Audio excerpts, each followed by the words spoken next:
My oh my oh my. When will you niggas learn that the negotiation table sect of the manosphere are a lost cause?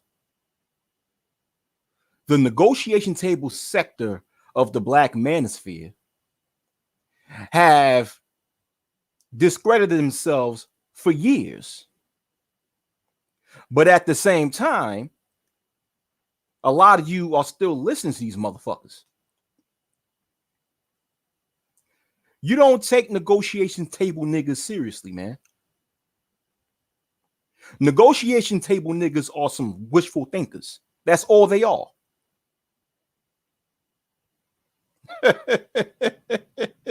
I mean, what just happened uh, uh in a certain live stream, thanks to Man of Tomorrow, who showed the live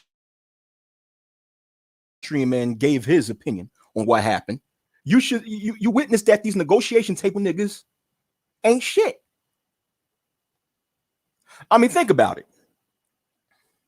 These negotiation table niggas are the same ones who was wishing that the Trump administration, when Donald Trump got selected to become president of the United States from 2016 to 2020, they was hoping that Donald Trump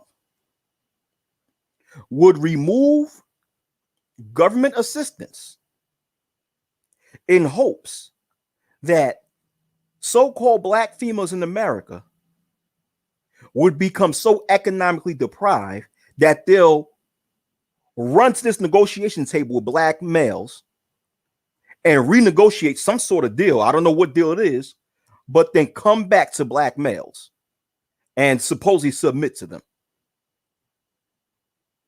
That didn't happen. Then the negotiation table niggas was hoping that last year's pandemic, which caused a lot of people to be unemployed in America, would then put females in a position to be so economically deprived that they'll run to once again to this imaginary negotiation table and negotiate with black males to the point that they'll submit to them. That did not happen. As we can see today in 2021, we are what is called the post-pandemic era, where the economy is opening back up, and more being that a lot of people in society have been vaccinated, right? And some, like myself, have not been vaccinated yet, but the population of people being infected with the vaccine right now is at a low point in comparison to last year.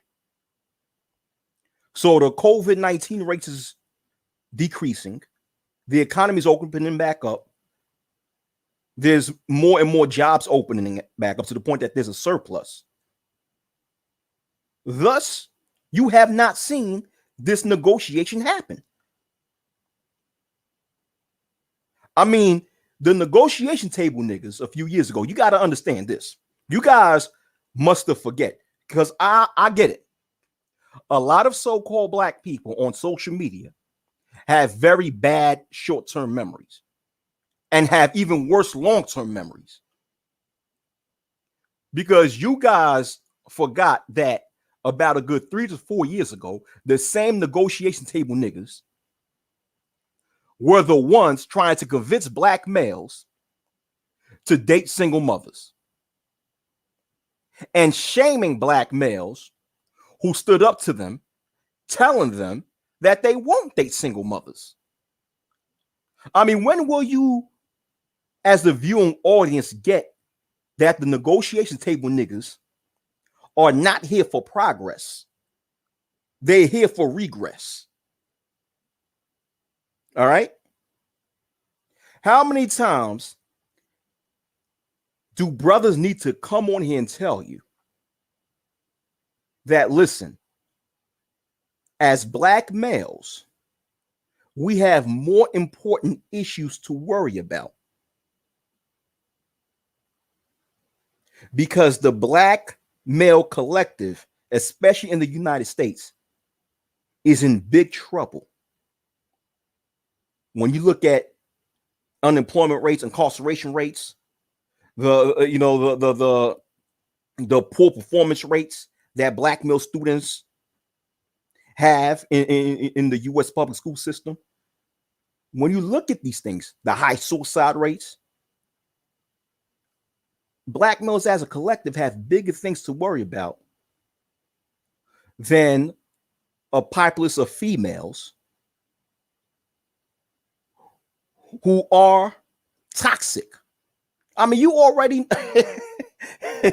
it's like we already know that unfortunately, a large populace of so called black females in America are not worthy to be with any man whatsoever, which is why a lot of them go flopping to Kevin Samuels asking what's going on with me, what's happening, all this other bullshit. They're not worthy. So why are we still sitting here complaining about a group of females that we know are not worthy to even be with? They're not. They have been socially engineered to be anything outside of being a great wife. Therefore, I told you guys long ago, we're just going to have to leave a lot of black females alone.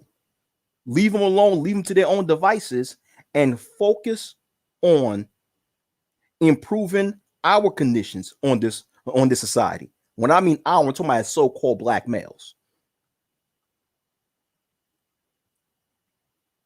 But the negotiation table niggas is trying to stop you from doing this. They're trying to distract you and sidetrack you off of actually trying to progress and still have you worried about a whole bunch of fucking females, man.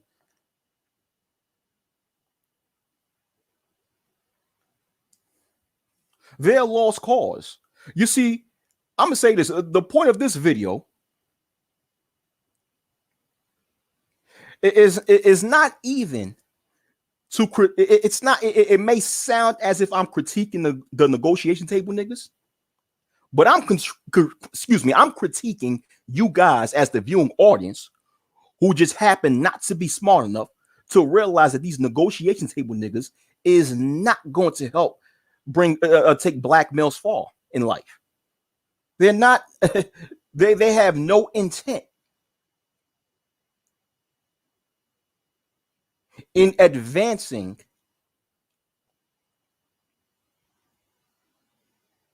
the black male collective.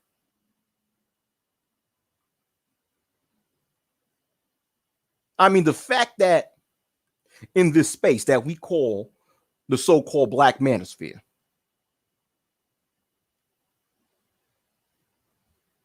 how the narrative in this space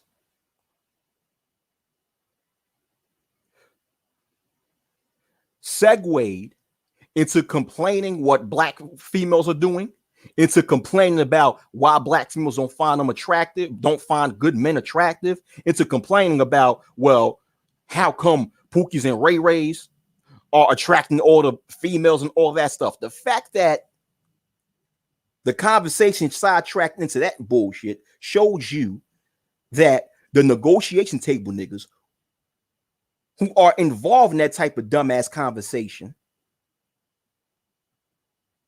are a lost cause, man.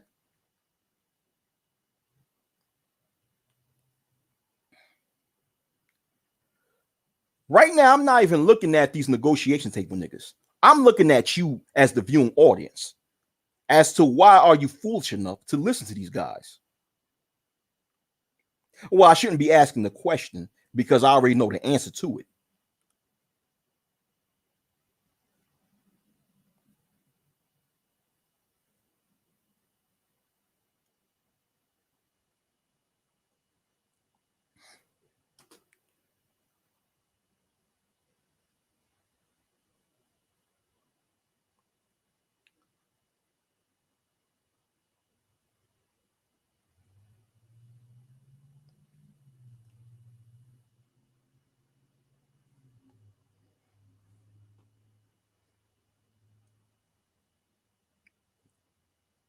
The fact that there are people in this space who want to negotiate with a group of females who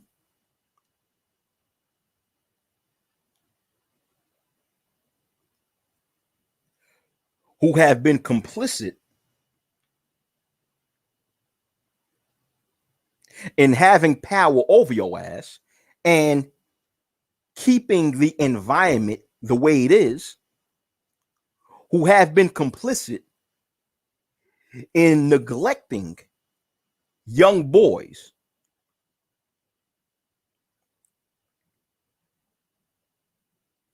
who have been complicit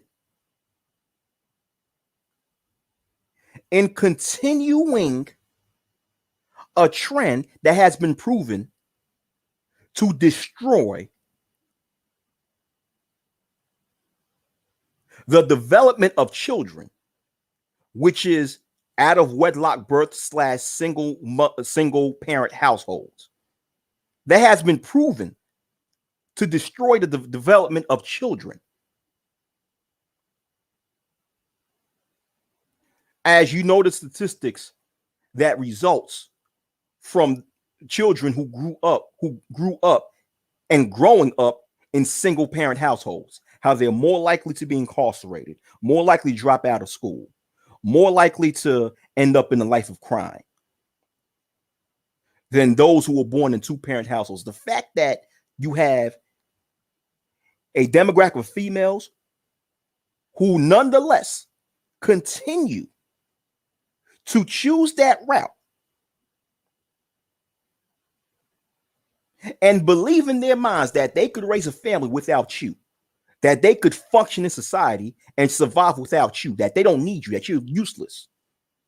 Why the fuck would you want to negotiate with their ass, man?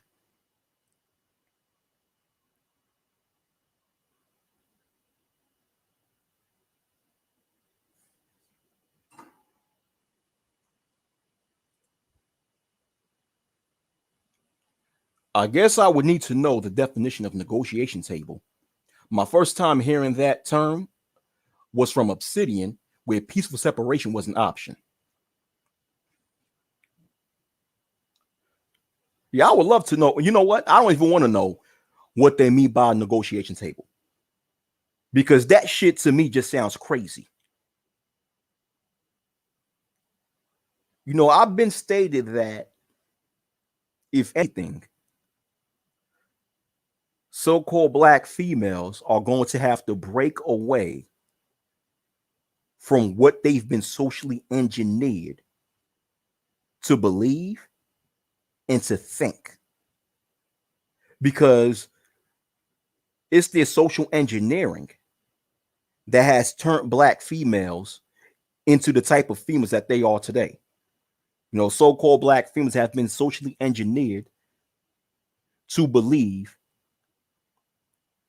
that submitting to a man's authority is a form of weakness. They have been socially engineered to believe that playing their womanly and wifely role in the household with a man is a form of weakness. They have been socially engineered to believe that they must always defy anything the man says and believes. The majority of so-called black females in the United States have been socially engineered to believe that the black male is their enemy, and they've been socially engineered to believe so many other dysfunctional ideals that has placed them as the most unmarried group of females in the United States. So in order for these things to be solved, I said it before, that so-called black females would have to break away from their from what they've been socially engineered to believe is correct. And they really are going to have to understand that what they've been conditioned to believe is a lie. Thus, they'll have to be retaught everything again. And they have to do that on their own. No one else but themselves could do this. Thus, What's going on? What's going on? Another 1.0 brother in the building. What's going on, Negro Mind? What's up? Hold on for a minute. Let me make Negro Mind a moderator. Let me see this shit. Hold on for a minute. I gotta make the brother a moderator. All right. Yo, thank you for the one piece of shit who disliked this video. Fuck you and that bitch that made you. And that bitch that made her, and that bitch that made her, and that bitch that made her, and that bitch that made her, and that bitch that made her, and that bitch that made her, and that bitch that made her, and that bitch that made her, and that bitch that made her. Fuck your whole entire lineage, motherfucker. Anyhow, going on to what I was saying. What's up, Mike? What's up, Mike? So I got fat live. So I say, Mike, what's going on? All right. Yeah. Another 1.0 brother, Mike V. And of course, Wise Nubian, another 1.0 brothers. All right, we got real brothers in the building. Jersey Hammer, he may not be a 1.0 brother, but that's a real brother right there too. But anyhow, right? Yeah. And like I said, as far as black females are breaking away from what they've been conditioned to believe or how they've been conditioned to behave, they're going to have to do that on their own. It's only up to them. And I don't know if that'll happen. I don't know if they'll ever break away from their social engineering. I'm not here to say it won't happen. I'm not here to say it will happen. I'm here to say that if it does happen, no one else can help them. And until then, black males are just going to have to stay away from a lot of them. And if good black males are looking for good mates to be with, for the most part, they're going to have to outsource from females of other cultures. And going back to what I'm saying about black females must break away from their social engineering.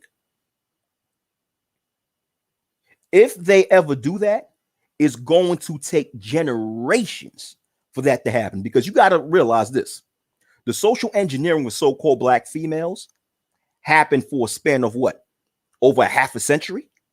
Over 50 years? So in order for them to break away from the social engineering, it's not going to happen overnight. It's not going to happen over a week or a month. It's going to happen over generations of time. And until that happens, so-called black males have three options. Find a sister who's the exception, who's the anomaly, who has not been trapped in that social engineering, or who happen to break away from that social engineering individually, outsource female mates, or outsource female mates from other cultures, or be single. These three options is way more safer than having this imaginary negotiation table for a whole entire collective of females who, for the most part, we know is toxic. So what the fuck are you guys still listening to these negotiation table ass niggas? I don't get this shit. And then when you got a brother like Mike V, who's actually giving ideas on how to push for the economic advancement of black males, Mike V gets pushback. And then you got these negotiation table acting like they got one tight ass pussy in between their fucking legs and want to argue with Mike V like a bunch of hoes. These niggas is hoes. These niggas is hoes. They ain't shit. You know what I'm saying? But for some reason, you motherfuckers take these niggas seriously, man. Like I said, I'm not looking at these, because when it comes to these negotiation table niggas, I already know they ain't shit. And they're gonna die as ain't shit niggas. They was born as ain't shit niggas. They came out some ain't shit pussy, wherever that shit came from, you know, and they're gonna die an ain't shit nigga, and they're gonna be buried in an ancient grave. I already know that about these motherfuckers. My thing is why is it taking it so long for you motherfuckers to figure that shit out?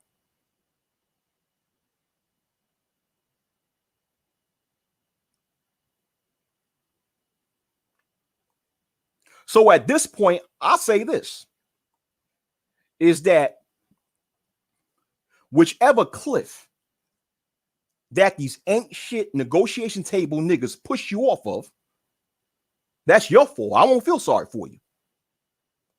Wherever these negotiation table niggas mislead you to, and whatever consequence you suffer from that, I don't feel sorry for you.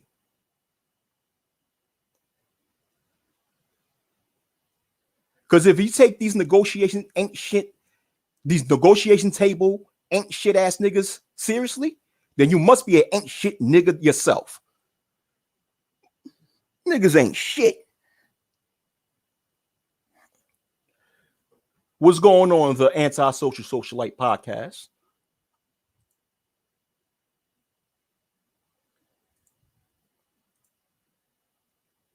I mean, one of the biggest problems in this space is that you just have too many dumb motherfuckers on here, man.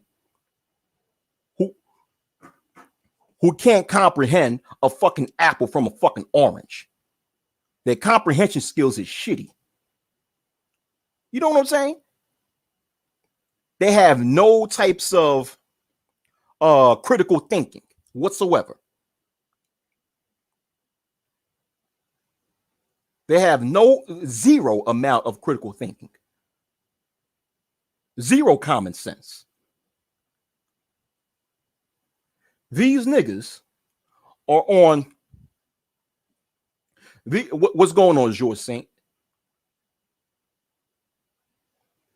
You said let's add self-projection too. Yeah, they project. A lot of them project. Woman of the past, what's up? What's going on?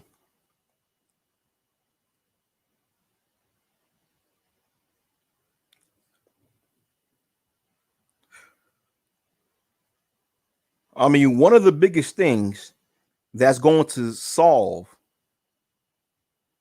the many issues that so-called black males are going through currently, especially in the United States, is that we as a space must be politically active and fight to establish policies that's going to help elevate the conditions of so-called black males. I mean, listen, it's like I'm seeing a bunch of people complaining about the Asian American hate crime bill, right? Saying, well, Asian got a hate crime bill, but we don't got a bill for us. I see a lot of so-called black men on social media saying that bullshit, right? I mean, which has a level of truth in it. But the thing is, these Asian Americans have organized together and strategized together to fight for this policy.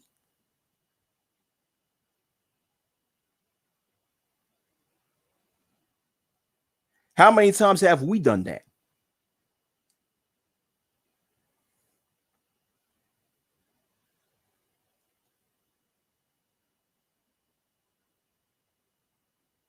And somebody said, what have 1.0 change? What have 1.0 change?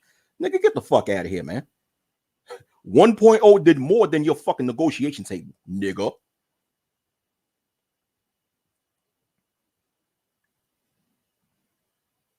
Listen, I'm going to tell you new niggas something, man. You 2.0, 3.0 niggas something. You can never say anything bad about the people who built the platform that you're benefiting from. Or in this case, you can never say anything bad about the people who built the online community that you benefited from.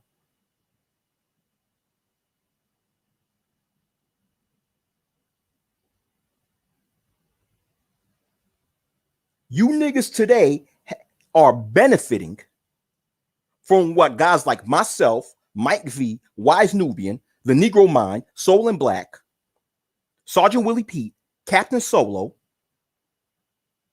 Thug Titian, T. Smitty,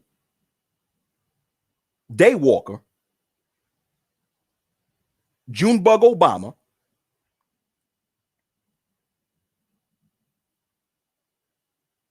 C.A. Latre, also known as Mr. Research,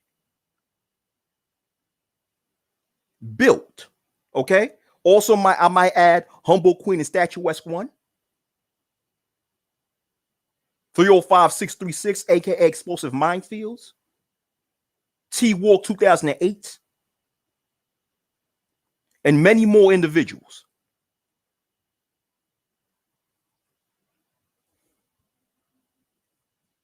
You negotiation table ass ain't shit ass nigga.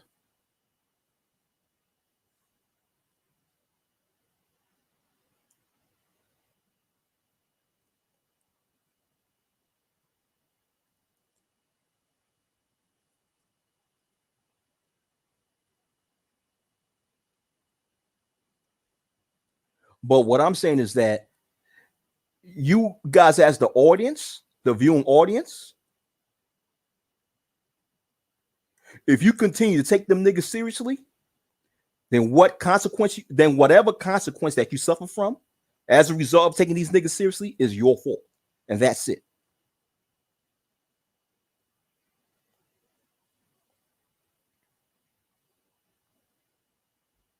If we're not talking about establishing policies to help solve the different issues that Black males as a collective go through in society, then we ain't really talking about shit. Sitting there complaining about a group of females who have shown you time and time again that they're very toxic.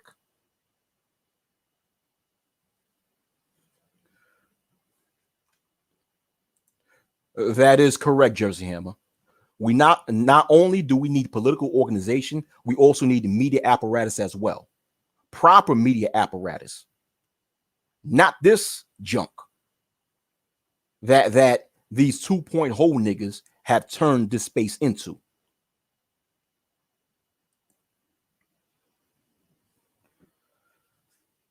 And then y'all got the nerve to talk about leadership,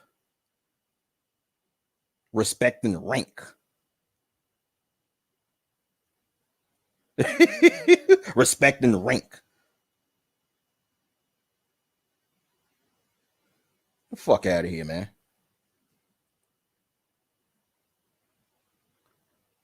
It's ridiculous.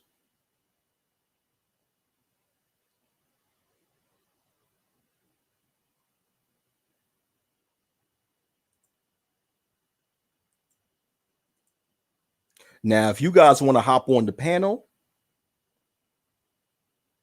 provide your email address, and I'll email you the link to the panel. I'm not going to publicly post the link to my panel. And the only people who's invited to come to my panel are people that I'm familiar with. If I'm not familiar with you, you're not coming on the panel. So like I said, if you guys are interested in coming on this panel and speaking to me, provide your email address in the chat, and I'll email you the link to this panel.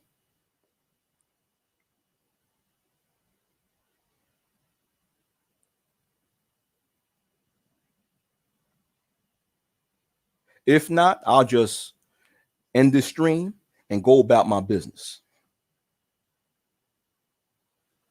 All right. All right.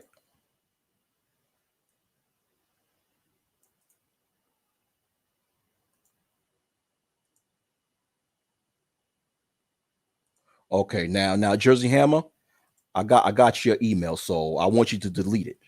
So I've copied your email. So delete it, Jersey Hammer.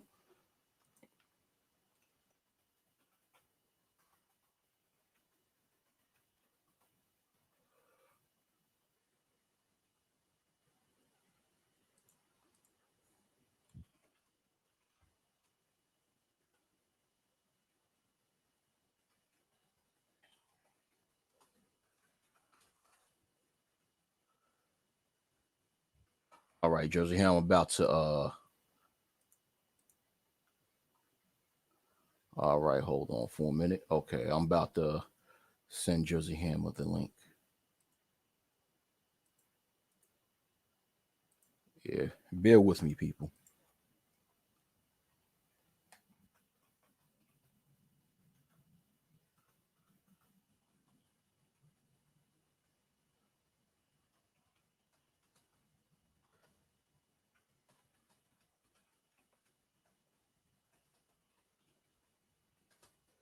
All right.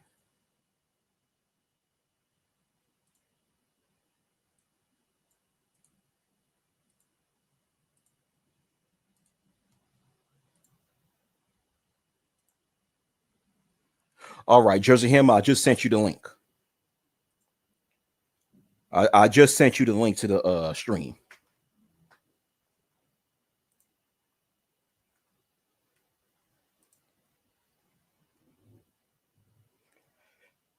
Yeah.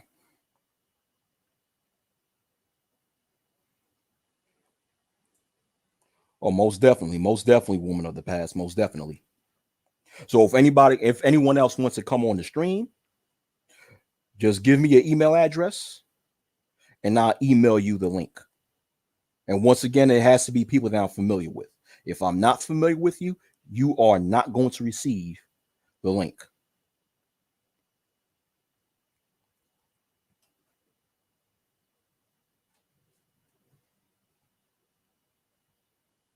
Because this is ridiculous, man.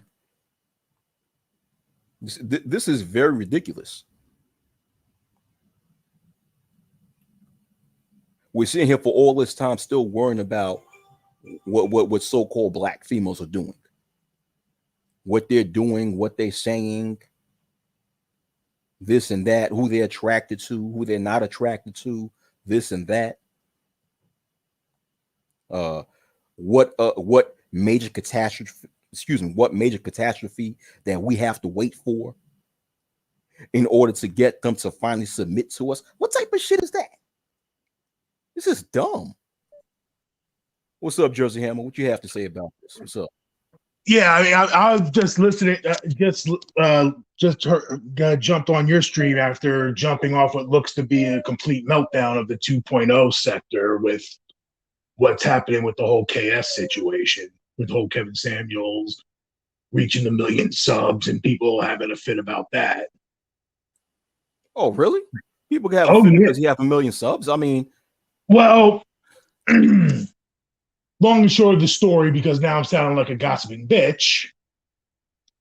I guess BGS did a stream a day ago or a couple days ago.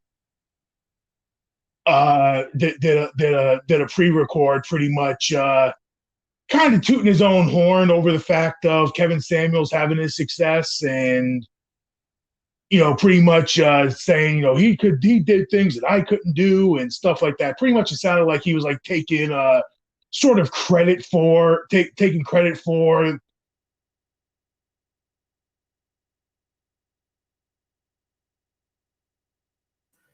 hello, Jersey Hammer. I can't hear you. Jersey Hammer, you. Can you hear me now? Yeah. You Okay, go back to yeah. where start all over where you said when you spoke about BGS tooting his own horn, because afterwards after Yeah. supposedly tooting his own horn, because afterwards I couldn't hear you. Yeah, BGS did a stream where it sounded like he was tooting his own horn. Well, a channel by the name of Sheep Stay Sleep pretty much went in really hard on responding to that video. And that got some backlash. And right now on Angry Man's channel, Angry Man is now going full bore in on BGS and the whole Kevin Samuels thing, and like the whole chat is pretty much calling BGS, Black Gynocrat speaks and all kinds of crazy shit. That he's an agent for the guy, he's an agent for the gynocracy and everything else. Going back to your whole going to the negotiating table thing. Oh. So in other words, nigga shit, like always. Yeah, that's probably the best way to say that. Yeah, yeah. Okay. So okay. Oh, interesting. Uh, But and, as far as but yeah. Back to the topic. Yeah, as far as the yeah, topic. as far as the What do you have? negotiating table thing, as I said in the chat, when I first heard that term, I heard it. I heard it when I first came into the space, coming through listening to an Obsidian live stream. And the way I took the negotiating table is yes, at a point for the black male community and the black community in general to advance, and the black male community in particular to advance, we're going to have to, we are going to eventually have to sit with these women, even sit with the loudest voice in the room females that kind of seem to now have the power within the community, both through the community itself and in the face of things like media and in the things of face like the political structure. Because if we don't, they have if we can't at least negotiate a leave us the fuck alone and let us do our own thing without you going to running to, you know, the media bosses and ruining our reputation, running to the political side and ruining our reputation and having further laws thrown against us backhandedly. There is no advancement either way. Oh, That's there, what there. I, that's what I took negotiating table to be. I didn't take negotiating table to be this shit where we're coming to the table begging chicks, well, if you do this, we'll take y'all back and we'll go right back to where we were. But just with a point here and there. Yeah. eh, Yeah. Okay. Okay. That's what you. Okay. Well, to tell you the truth, I don't think there needs to be any negotiation table whatsoever. Whether it's a negotiation for black males to tell so-called black females to leave them alone and what have it, there needs to be no negotiation table at all. It's just if you black males just focus on helping or advancing the conditions of the black male collective and the so-called black females who have all the a lot of the protections that was gained as a result of post second wave feminism can go about their own business. That's it. Yeah, You see, go your way, we go our way. That's it. yeah, I agree with that sentiment. I just see a problem where, I just see a problem where, and you see it even now, where right now, what's the black male reputation of in the media? It's either where the abusive mister from the color purple, or the or where the abusive, if we got money status and if we got money in some sort of status, we're the abusive mister or the dude that's gonna cheat, that's gonna better deal the woman on the next turn, like every fucking Tyler Perry movie. Or Okay. we're the broke pookie, or we're the broke ass ain't hitting on shit Negroes. Okay. You know how you combat that, Jersey Hammer? Getting our story out there with a good media apparatus. And getting our shit together and doing the necessary work that we need in order to show the world how that shit is stupid, how that shit is not true for the most part. That's it. Because all that is what you're talking about. All that is an attempt to assassinate the character of a certain demographic of people. So to combat that, you just prove that those character assassinations is wrong by, like I said, so-called black males organizing together and doing what we need to do to advance the socio-political and economic status of black males. Let these motherfuckers say whatever listen, I don't even give a fuck about what these females say or what type of shaming tactic or ad hom bomb, like Mike V would say. I don't give a fuck what they would use. It means nothing to me. What I give a fuck right now is so-called black males organizing together and helping each other to get out of this hellhole that we're in. That's all I give a fuck about. So let these bros complain. Let them. I don't care. It does nothing to me. What you got to say about that? The complaints in of themselves, yeah, I agree with you wholeheartedly. I'm just looking at it on the end of the idea that it seems, at least to me right now, when you have the existence of, say, for example, the Oprah Winfrey's of the world and the Iyanla Vanzant, that media representation. You have the political representation with you got the political representation in the folks like the Barbara, the what's that chick? What's the Texas chick's name? Or I know exactly who you're talking about, but I forgot her name.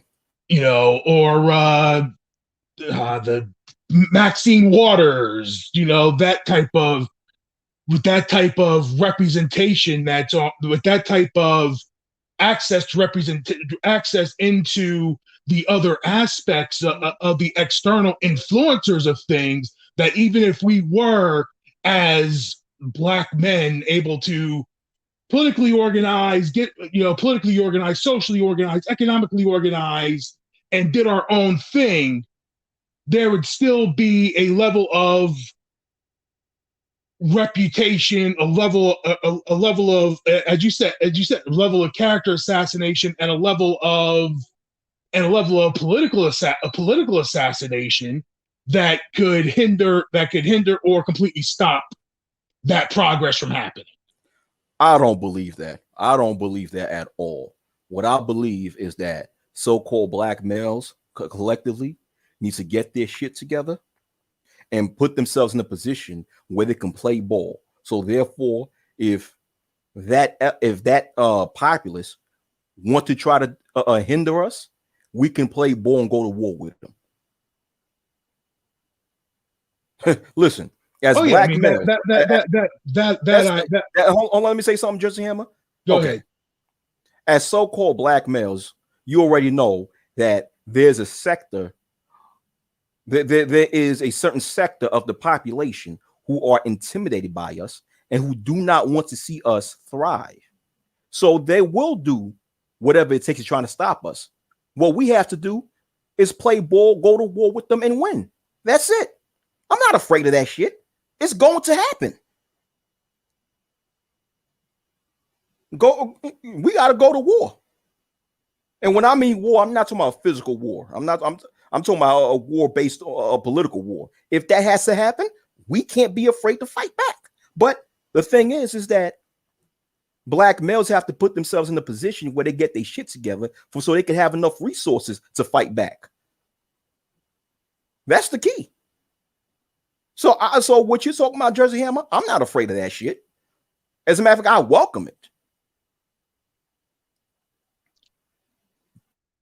Oh yeah, no, I do see your point. I also see the point of, again, when I going back to the whole idea of what my thought of negotiation table was. It's easier to fight a war. You're not fighting a two-front war. Okay. I don't want to be fighting. I don't want to be fighting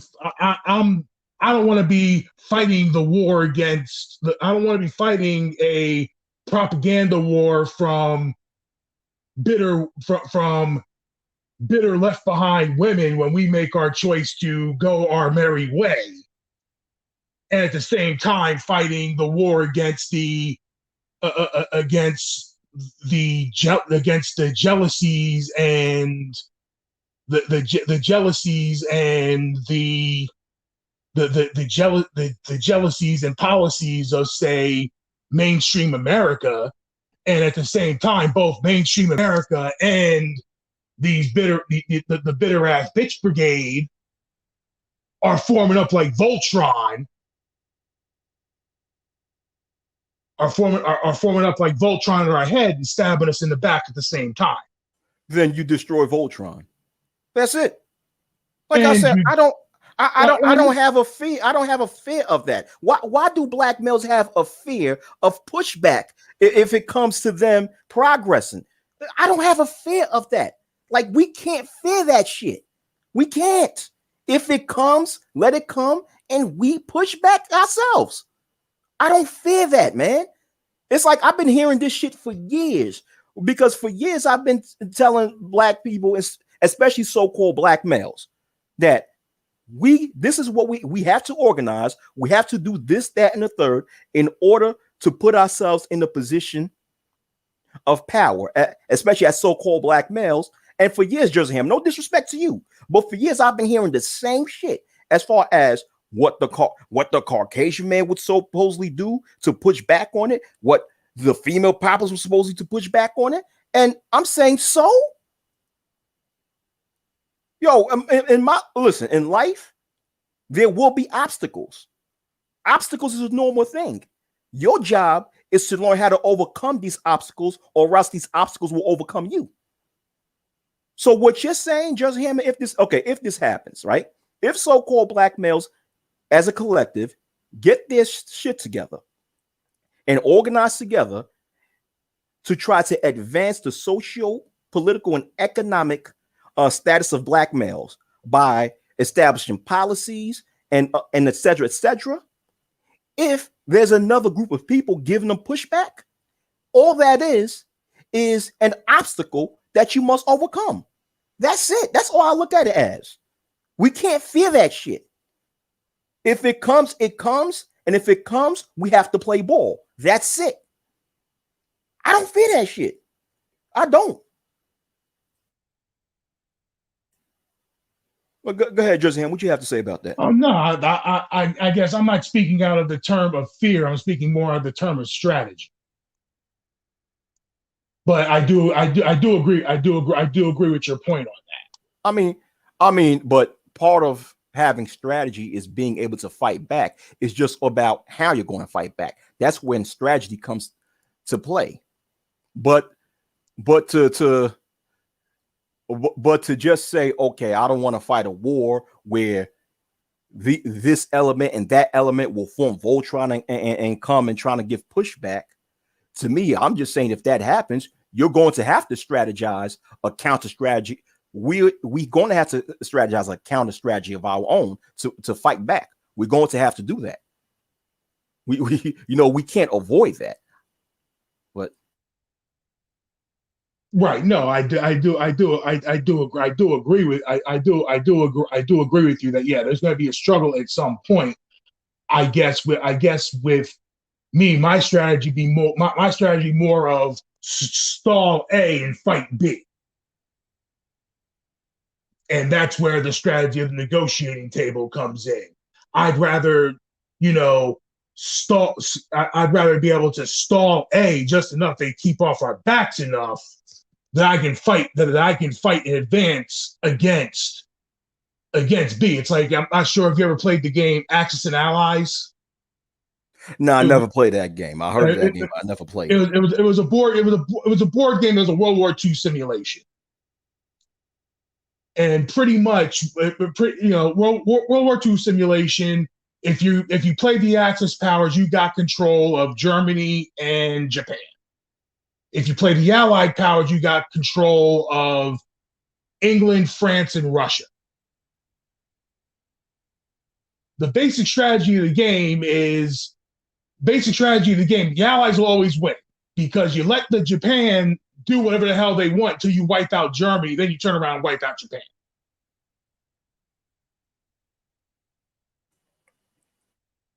Yes, that's where my mentality goes when it comes to this idea that, yes, we have a not insignificant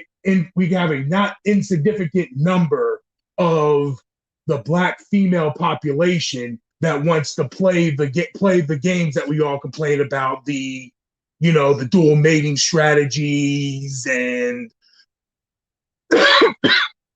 the super high the super high holding the black men the super high standards, and up until their twat gets wet, then Pookie does the job for them. All those things that you normally hear that have been discussed in this space before, as it pertains to that as it pertains to the not insignificant number of so-called black females. Yeah, I get you, but I'm not. But my mindset is, as black males, we shouldn't be negotiating shit with a populace of females that don't give a fuck about us, unless if they're willing to work with us. If not, we're not negotiating shit. I don't even, and so-called black males don't even have to negotiate with so-called black females on that level. We don't. The only people we should negotiate with are people who are willing to be allies with us and help us. If not, and there's no negotiating for shit. That's just my mentality. And now, yeah, go ahead. I'm sorry. And of course, on a political level, because I speak about so-called black males organizing themselves and being politically active in establishing policies that would help advance the conditions of black males as a collective, right? And in doing that, yes, we're going to have to negotiate with allies, not with those who want to be enemies with us. We have to negotiate with allies. When it comes to politics, when it comes to politics in general, you're going to have to negotiate with allies. Well, but we don't need to negotiate with so-called black females in order to do that, or unless if they are so-called black females who are willing to ally with black males and help black males push forward, in which there are. But when it comes to negotiating with so-called black females for black females won't have to destroy, it's not. I don't need that shit. Nah. That's just my mindset. I don't need that shit, But okay, the Negro Mind. I sent you an email. So I sent you the email like maybe 10-15 minutes ago for the link to the stream. So I don't know if you found it yet, but yeah. But if you're still listening, I want you to delete your email. Delete it. So anyone else who wants to come up on the live stream, you can send me your email address. Put your email address on the chat, and I will email you the link to the live stream. But once again, I'm only inviting people who I'm familiar with. If I'm not familiar with you, you are not coming on the stream. The Glorious One, what's going on? What's up?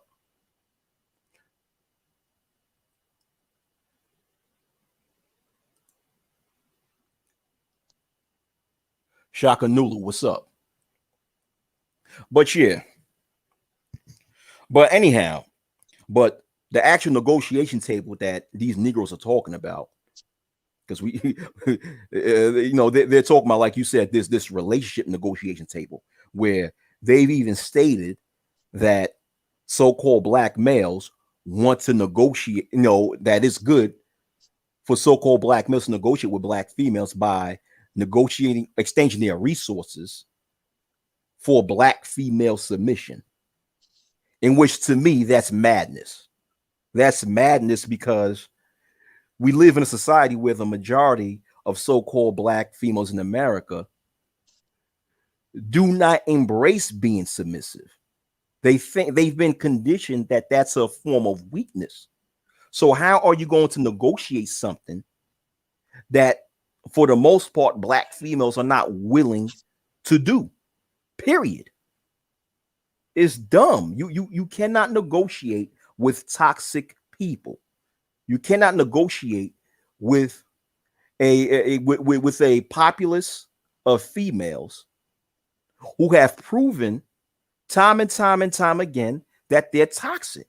Now, don't get me wrong. I'm sure that there are anomalies, right? But you get the picture. Oh yeah, no, and that's where the idea of media apparatus comes in. So when so that's where the idea of for me it'd be a dual pronged strategy. Look, I tried talking to your dumbass. You're still not going to work with us. Now you're going to try and character assassinate me. Fuck you. I have the media apparatus to say no. This is what really fucking happened, and then they don't get the out. Then they don't get the allies on the other side, and at best we get left alone to do our own fucking thing.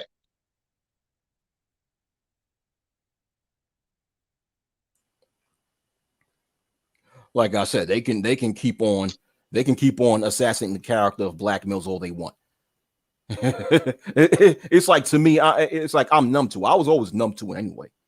Oh, Because I mean, because I understand where that pathology is coming from. It's coming from a place where they have been, once again, socially engineered to think this way. So I understand that pathology, and I know I know that for the most part they're wrong. So what am I to be mad about? What am I to be please? What am I to be worried about? Please, that shit is, I'm numb to that shit.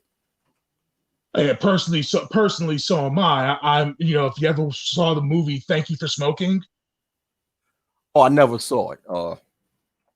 Aaron Eckhart it was a movie. It was a movie. The guy played by Aaron Eckhart is a lobbyist for the tobacco companies, Mm-hmm. and he's explaining his job to his son. And his son's also in this school, and he's on a debate club. And so they're talking about, debate to me, why, let's have a debate of why vanilla is better than chocolate. And, the kid goes through his spiel. It's like, all right, that's nice, but don't people have the right to have a flavor of have any flavor of ice cream they want? And it's not about freedom. Why are you trying to limit their freedom? And the kid's like, you didn't say anything that pertained to the argument. He's like, no, because I'm not trying to convince you. I'm trying to convince the rest of them. And Right. that's kind of the way that I see this situation is I'm not trying to convince the not insignificant number of women that want to try and fuck over decent dudes. I'm not trying to convince them. They're a lost cause. I'm trying to convince everybody else that my argument's right. That my position is right, and when they come with their bullshit, dismiss their bullshit, leave us the fuck alone, let us do our fucking thing.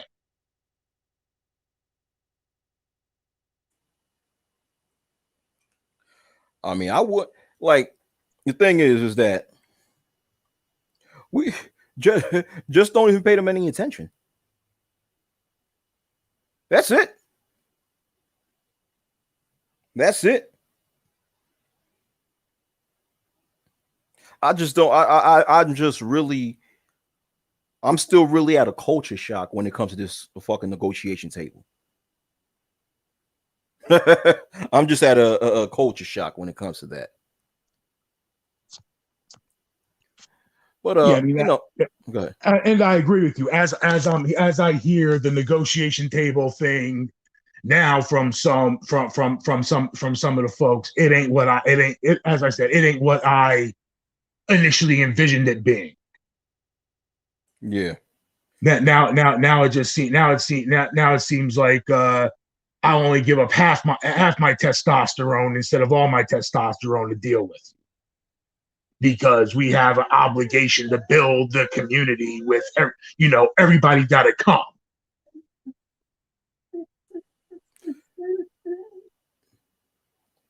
Man, that's and to me that's bogus. That's bogus. It's like you're going to negotiate a deal with a populace of females who have been conditioned to hate you. It's like I might as well negotiate. I might as well have a negotiation with a blender, and me and the blender, we can both negotiate how I could stick my dick in it and turn the switch on. Yeah, you're exactly right. That's kind of what it sounds like now. Yeah, that's exactly what it sounds like. Not kind of, that's exactly what it sounds like. Basically, I'm going to go to the edge of the cliff and negotiate with the edge of the cliff on how I'm going to dive. Am I going to dive feet first or head first? Right. That's basically what it is. That's basically what it is. And the fact of the matter is, you don't have to go to the edge of the cliff at all. You don't have to. No one is forcing you to go at the edge of the cliff. No one can force you. You can actually just not walk that cliff at all and keep yourself on solid ground. That's what I'm saying. That's what I'm saying. And if anybody tells you you have to negotiate with the cliff on how you want to jump off the cliff, then that person don't give a fuck about you. And that's the thing with these negotiation table ain't shit niggas. They want you to jump off the cliff either head first or feet first. And if you jump off the cliff either way, head first or feet first, what's going to happen if you do? You're going to destroy yourself. That's the same thing with this negotiation table with a populace of females who have been conditioned and also showed that they view us as the enemy. We can't do that.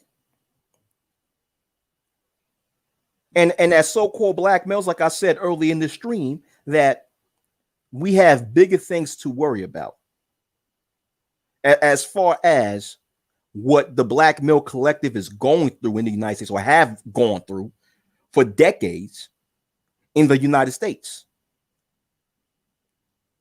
While these niggas are trying to negotiate whatever with a group of females that, for the most part, don't give a fuck about them, you have these young black boys who are just going through hell, especially in the field of education. I mean, I've said this before. Right. I'm sorry to sound redundant, but I'm gonna have to be. As I've read that in the United States, about 10% of black male 8th graders are able to read in grade level. 10%. 90%, or excuse me, I think it's 20%. I'm sorry. It's either 10% or 20% of black male 8th graders that could read in grade level. But about 80% of black male 8th graders are unable to read in grade level. Well, that's fucked up. That's right. Fucked up. Now, unable to read in grade level increases the chance of students. Well, it don't even increase the chance. It definitely going to lead to students performing poorly in school, which increases the chance of dropping out. Yeah. No diplomas, no secondary educational advancement. No secondary educational advancement. Can't even get a certification. Some things you can't read to do the training to get the certification. I agree with you. Which then increase the chances of these same black males going outside in these inner city areas, entering a life of crime, then entering most likely into prison, right, or in an early grave. So this is the dynamics that one of the many destructive dynamics that we see amongst black males. And what are we worried about in the black manosphere? A goddamn negotiation table. What the fuck? How to game a bitch. Right. How to game a bitch. How to game a bitch. Whether I'm select or non-select. You know, having game. No, to that I completely agree with you. This definitely wasn't, it's that it for even the few years that I've been listening to manosphere type content, between, going from, listening to Obsidian and then listening to some of the some of the BGS streams, and even like listening to Big J Triple X and you now, shit's definitely changed, splintered, divided off into dumb shit. Unfortunately, that's unfortunately that's the case.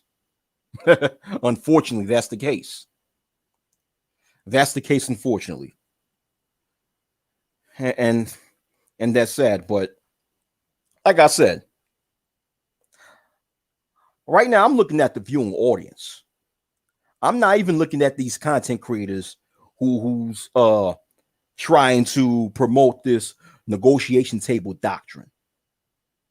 I'm looking at the viewing audience who are too stupid to realize that that doctrine is a false doctrine.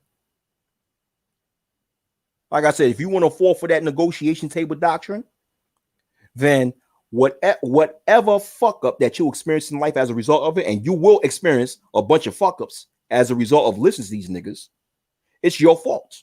Yep. It's your fault. It's your fault. No one else's but yours. I'm waiting for someone to come on. I'm waiting for someone else to come on the stream, but I emailed this person twice, and he haven't showed up. So yeah, I think the YouTube audience in general, I think with the fact that with the live streaming like you're doing it before that with StreamYards, with the Google Hangouts and stuff like that, there is such a more interactivity between the dumbasses in the audience, the people in the audience, and the content creators. That, yeah, some of those people in the audiences are absolute dumbasses. And I think that, that you might have people trolling your stream because they disagree with what you're saying. And then some asshole starts wanting to go around and try and dox you and shit like that. yeah, some motherfucker want to try to dox me, in which, that's cowardly. That's very cowardly, and it shows their unintelligence. And actually, when you dox a person, it actually shows that person that you're doxing that this person is correct on what they say. Because if they wasn't correct, you would not be so pissed off and angry at the fact that, to the point that you're trying to dox them. And one thing I'll say this: if someone dox me, that's one thing. But I dare a motherfucker trying to dox my family members. If they do that, I'm coming after them. Right. Yeah. If you dox me, I mean, I'll still come after you. But if you dox my family, I'm definitely coming after you. Yeah, that point, the only difference is, am I just beating your ass, or am I fucking chopping your head off and putting it on a fucking bike? Exactly. Anybody dox my family, I'm either coming after you or your family. That's it. I get down like that. Because when it comes to something like that, I don't give a fuck about going to prison. I go to prison to protect my family. Right, no doubt. So I expect people to actually be smart. If a motherfucker don't like me, okay, just say you don't like me. Just say I'm an asshole. I ain't shit. I'm this, I'm that. Cool. But if you're trying to dox me to the point of the fact you're trying to come after my family, I'm getting at you. And I get down like that. So I just let it be known. And it's not me trying to be a tough guy. I don't try to act like I'm the toughest guy. But at the same time, when people go that far, a lesson got to be learned. An example got to be made. So I'll just leave it like that. But no doubt. But I also think, just recently with some of the other things that I've happened to see, like the whole Kwame Brown, the Kwame Brown and the Kevin Samuels followers, where you mentioned one, but you mentioned one criticism, they're going to your channels, flagging your channels, trolling your chat room.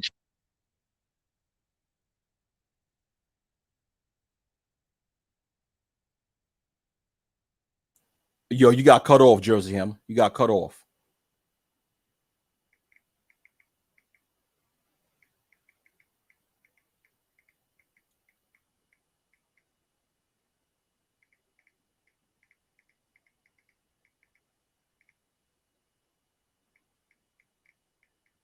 Yo, hello. I can't hear you, Jersey Can you Hammer. hear me now?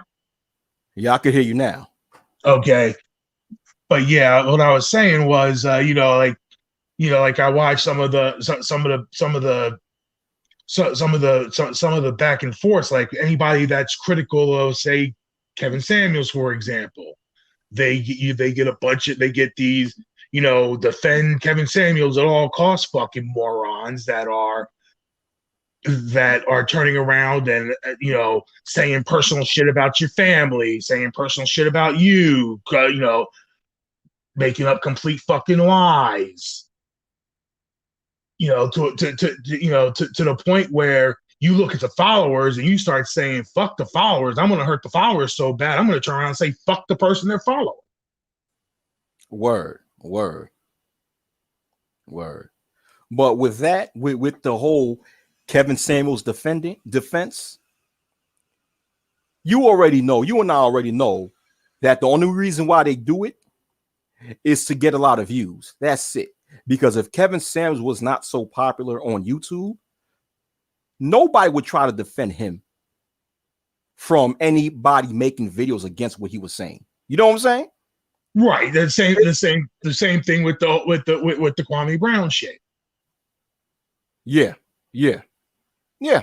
He got a lot of views, a lot of subscribers, and the fan. Oh, you're borging again, Jersey Hammer. I can't hear you. You're borging again. I just heard you said the fans, and boom, you just got cut off.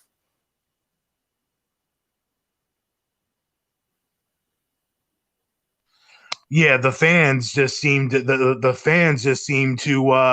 once they get that big, then they're like, oh my god, we can't have this guy go down for any reason. So now we're just going to go on this attack. And I think part of that might be they've been victims of crab in the barrel for so long that now that they have somebody, they're not going to allow themselves to be victimized that same way, which leads them to do stupid shit because they're irrational.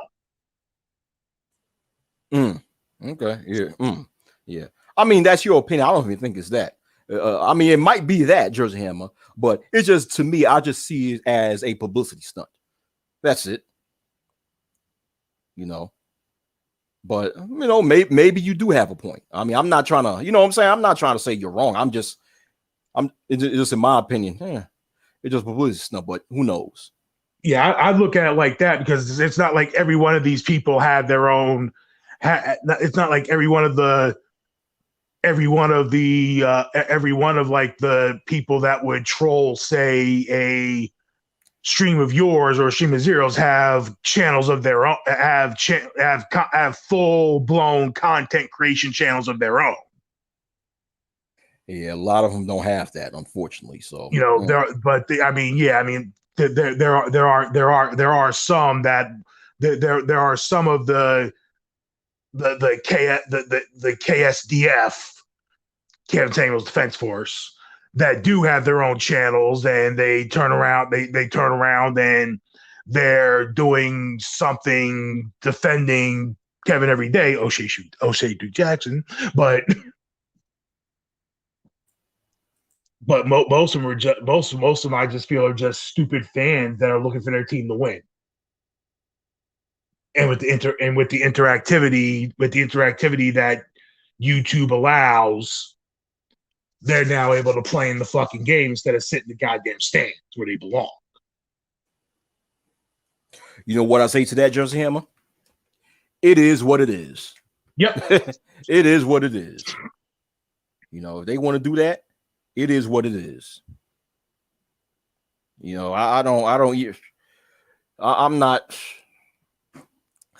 even concerned with that, because, like I said, we as so-called black males, we have bigger things to worry about. So if people in the KSDF want to do what they do, that's on them. That's on them. Shit. They like it, I love it. Fuck it. Fuck it. Well, it was nice talking to you. I gotta go. I gotta get myself ready. Me and the wife are going out on a little 4th of July weekend car trip, Okay. and I got shit to pack. Okay. Well, you know what? Be safe, man. Hope you and the wife is be safe on the trip. All right, All we'll right. do, man. All right. Nice talking to you. Come back anytime. Yep. Bye-bye. All right. Bye. Yeah, I'm waiting for one more person to come on here.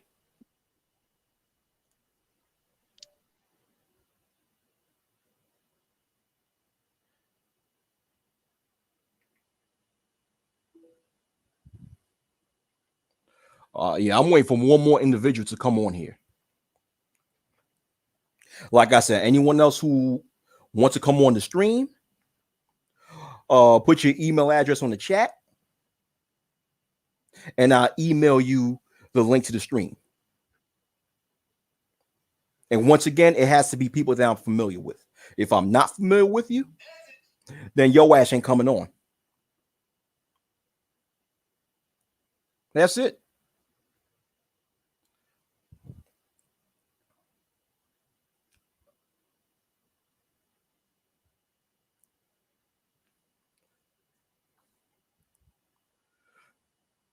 So this whole negotiation table shit. And if you guys have eyes to see, you would realize that these same negotiation table niggas are trying to revive this imaginary table. And it's up to you guys as the audience to see that and to know that that imaginary table is destructive. This imaginary table. Oh, you're gonna. What's going on, Negro Mind? You're gonna have to mute your YouTube tab. Hello, can you hear me? Yeah, I could hear you loud and clear, bro. I could hear you. What's going on, brother? What's going Okay, on? hold on. Right. Let me see if I can mute this. Yeah, you got to mute your YouTube tab because when you click the link, it puts you in a separate tab, so you have to mute your Wait YouTube. a second. Is that better? Yeah, I could hear you. Yeah, I could hear without. Damn, now I can't hear you. Hold on.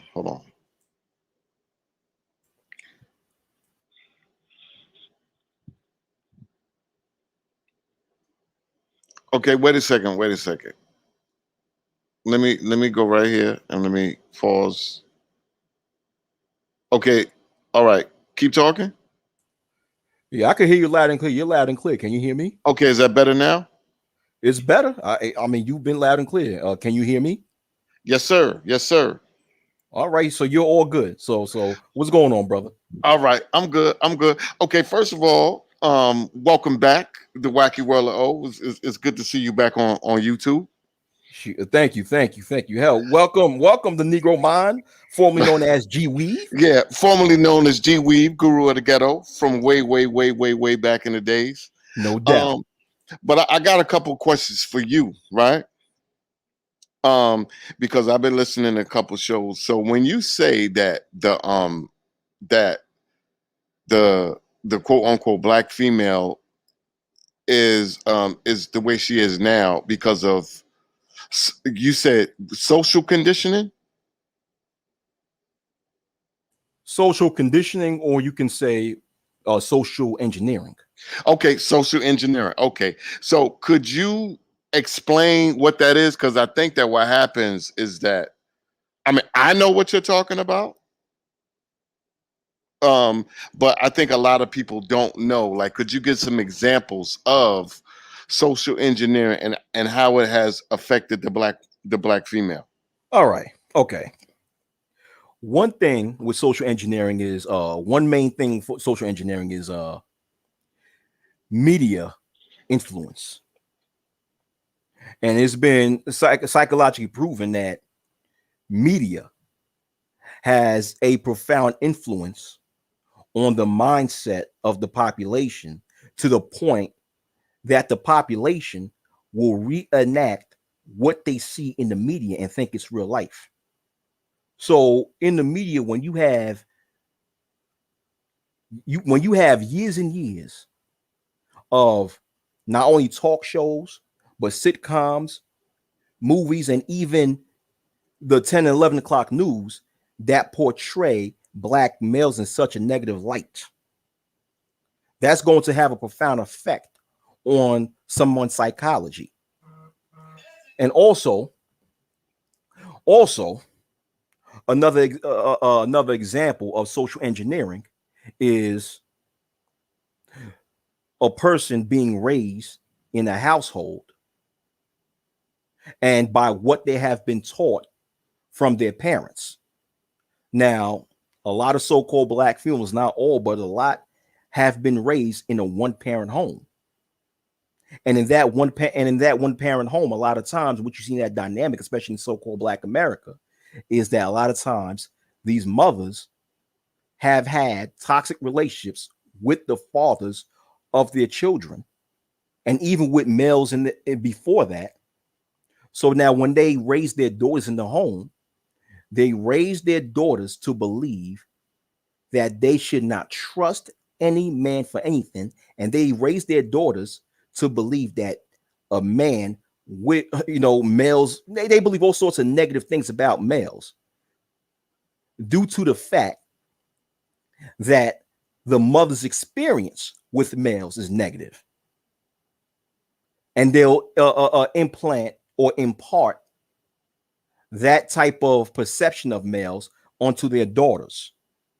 And in their mind, they believe that they're protecting their daughters from harm, in which to a degree, I understand the intent. But what that does a lot of times is that completely give these daughters a negative image of all black males. Then you also add on to, I say feminism, or what the third and fourth wave of feminism has done socially in the minds of a lot of females. Right now, a lot of people complain about what feminism has done to females, but really the first and second wave of feminism was more so about giving females rights.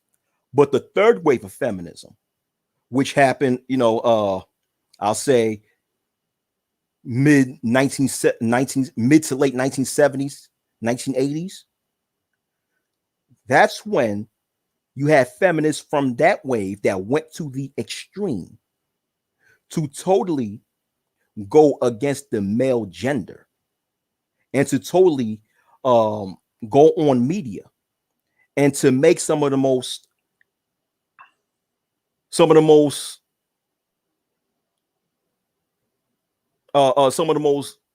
I'm thinking some of those dumbest statements against the male gender and against patriarchal society. Okay. And disguise that as a way. So what I'm saying is that when it comes to social engineering, it's a mixture of media influence, family influence, and also education, because also in the fields of education, you also have a high degree of third and fourth wave feminists indoctrinating students with a lot of shit. Gotcha. Okay. Am I clear? Am I clear, or was I being convoluted?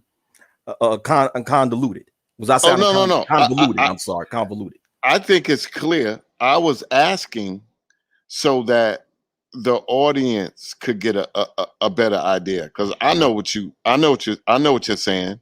I know what you're talking about, but I think that to just say social engineering and not explain, some people, some people, a lot of people are not that, well versed, and they may think that you talking about, I don't know, they may think that you talking about building bridges. You know what I'm saying? Like a lot. Sorry to interrupt. And fuck them. Shit. Fuck them. Shit. Certain things. I know certain things I'm vague on, because to me, I don't have the time and the patience to explain something that people can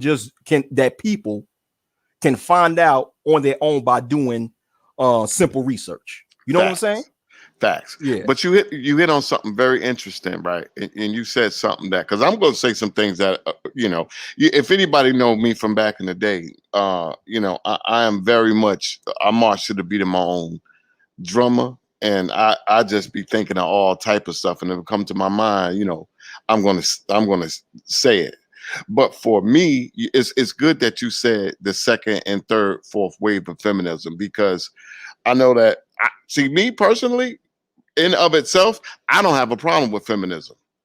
What I have a problem with is misandry, right? Which is the hatred of men.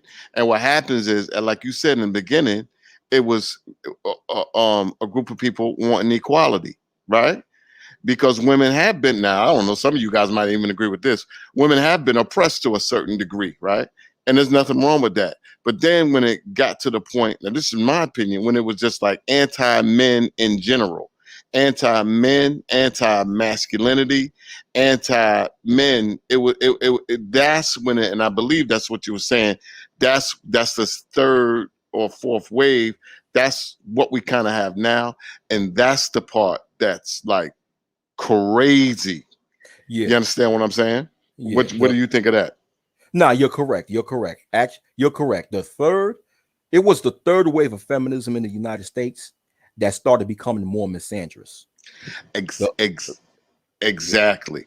Now, my the thing first, with what, hold on for a minute, hold on for a minute. The first and second wave of feminism, what happened during the first and second wave of feminism was that you had females that was going against that was challenging the United States government and demanding that the United States government give them certain certain rights that all people should have. yes, So it was really a war with women and men on their corner going against the United States government. But so it was not this anti-male movement. It was just anti-inequality movement. Basically, what was going on. But what happened in third wave feminism, like I said, it switched and it became more misandrous to the point where now it's about being anti-male. But go ahead. got you. Okay, so now it's good that you said that, because sometimes when I listen to the manosphere, I really don't know where they're coming from, because to me, it sounds like as if they don't want women to have rights. Like some of the shit that I be hearing, it's like, I don't know. It's almost like they're the opposite of the misandrous. And some of these people sound like they hate women in general, and they want to be cavemen and knock women upside the head and drag them. You understand what I'm saying? I don't know. But my thing is that I only have a problem with, and I'm going to get into what you was, the point that you were trying to make here is, which you said it was the sitting at the, what is it, a meeting at the round table? What was it you were saying? The negotiation, this imaginary negotiation table. Yeah, the imaginary negotiating table. But my whole thing is that before I can talk about anything, I need to know where a person is coming from. You know what I'm saying? Do people feel like, we can work together, or do people feel like women are subordinates, like women are beneath men? You understand what I'm saying? From one point, we need to know where people are coming from, right?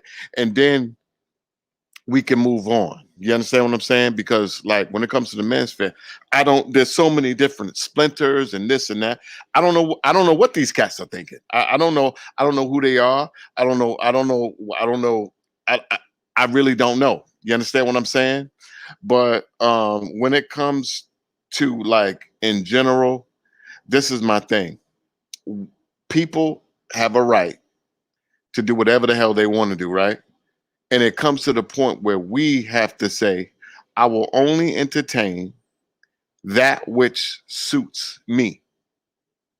You understand what I'm saying? Correct. Because once we get into like, we start people going, I was just telling my friend, there's people, all of these different agendas, right? And we got all these different agendas coming at us, Lil Nas X on one hand, and you got the Me Too movement on the other hand. You got all these agendas coming at us, right? And the only thing that you really can do is protect yourself at all times, like in a boxing ring, and go by your own agenda, because you cannot stop these agendas, right? So for me, it's a question of like kind of like what you were saying, like find a person that's on your because there's what 8 billion people on the planet, right? Over half of them are women. So that would be like what? Oh my God, 4.1, 4.2 billion women. You can't find a woman that sees the world your way and you and her just rock out. Because you're not going to stop misandry per se. You're not going to stop feminism if you're against it. You're not going to stop a gay agenda. You're not going to stop any of this stuff. But what you can do, right, is live how you want to live, move in your own circle, and find like-minded people to rock with because you're not going to stop these agendas. That's just my opinion. Yeah, but I get what you're saying, Negro Man, but I want to get more into the topic of discussion. When it comes to this imaginary negotiation table. Okay. That males want to have with females instead of males pushing forth to establish policies that would benefit the black male populace. Mm-hmm. And that's what you have. I don't know if you've been paying attention to what you see in the so-called black sector of the manosphere, or for the past few years, or a lot of so-called black males are just so focused on talking about so-called black females and what they're doing, what they're saying, who they're attracted to, and all this other bullshit. Okay. But then when someone come on to the table and say, hey, listen, man, we as black males, we're going through a lot of things ourselves. So can we focus on how to improve these conditions? Then you get a lot of pushback from these same black males. Okay. So my question to you once again is, because I want to stay on topic. I just had to say that in case, what I'm saying, I don't know who's listening, whatever, because I think some people have to hear that. But when you say the imaginary negotiating table, what is that? And can you give me an example of someone going to it? Okay, okay, I'll give you this. The negotiation table, according to what these individuals are talking about, is that they want so-called black females to come back and accept black males and be with black males, right? Okay, which is okay if that's what you want, cool. And they want to negotiate for it. They want to negotiate black female submission with black male resources, telling black females that, hey, listen, we can come together. I will give you my resources. You will give me your submission. That's really the basis of this negotiation table. And people are really saying that? Yes. For the past few years. This has been years now. This has been ever since 2017. No, 2016. Okay, hold on now, because I got to get this straight. Yes, G, so you're saying that there are men saying to women as a collective, we as men as a collective will give you our resources if you come be submissive. Yes.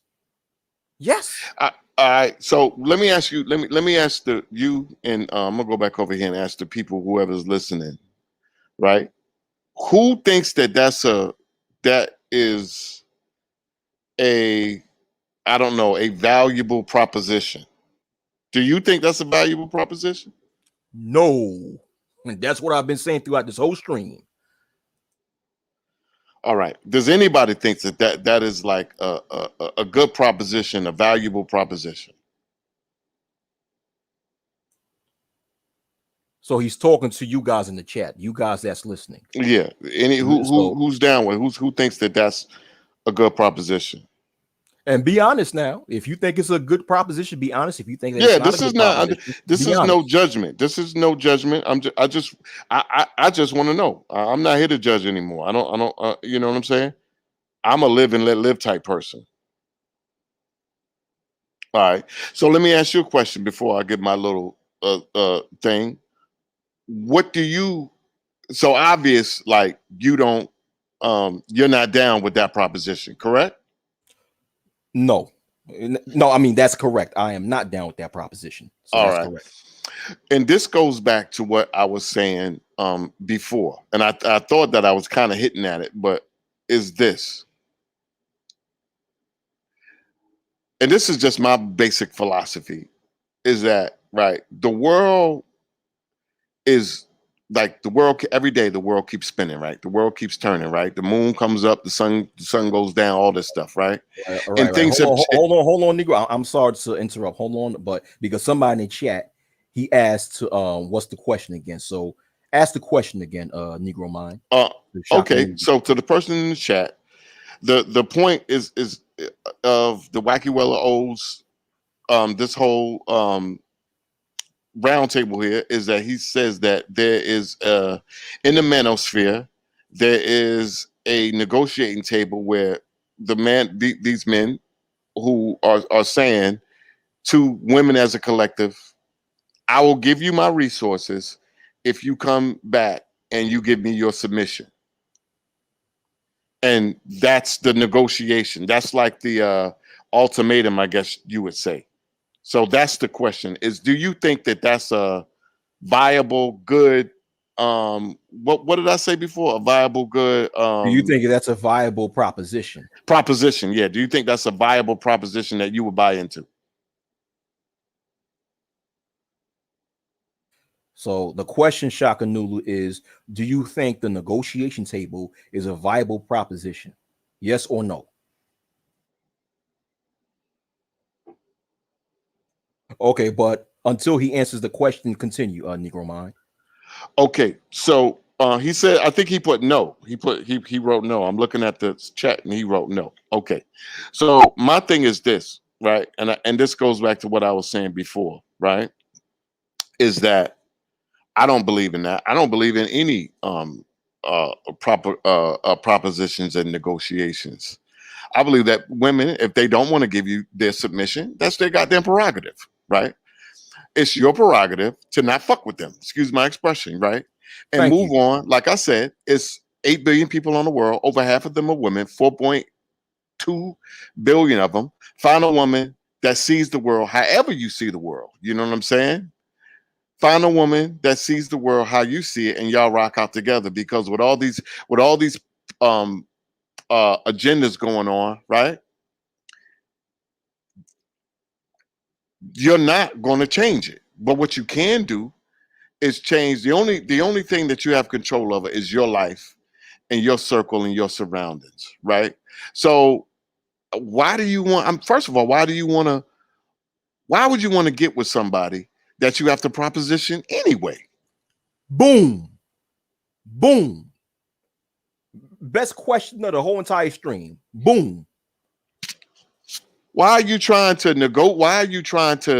negotiate? You understand what I'm saying? That's like a fucking slave saying, all right, I'll be a slave from Wednesday to Thursday, but can I go hang out with my family on Fridays and on the weekends? But I come back on Monday and be a slave. It's like there's some things, right? You don't negotiate. The government says, I'm not pro-con. The government says we don't negotiate with terrorists, right? That's their thing. And I'm not. What I am saying is like if a person is already to that extreme, fuck them. Why are you even trying to be on their level? Ain't no goddamn negotiation. You don't want to fuck with me, then don't fuck with me.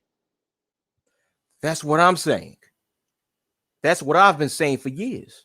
But my thing about it is a lot of these guys, a lot of people, they're stuck in a power struggle with themselves and a power struggle with the past. And they want things to go back to what they were 100 and 200 years ago. And unfortunately, that shit is that's not going to happen, right? However, there are, you know what I'm saying, unless you're going to want to go like make some Amish world, like you're going to make some Amish world where people wear clothes and don't got no TVs and shit from you know what I'm saying? Like, but if you live in this world, right, people got new ways of seeing the world, and that's fine. Find somebody who sees the world the way you see it. That's my take on it. That's true. That's true. That is a good point.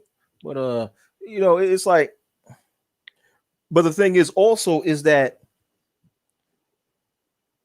not only should you not even negotiate something like that, that should not be a negotiation, But let's say someone is stupid enough to negotiate that, right?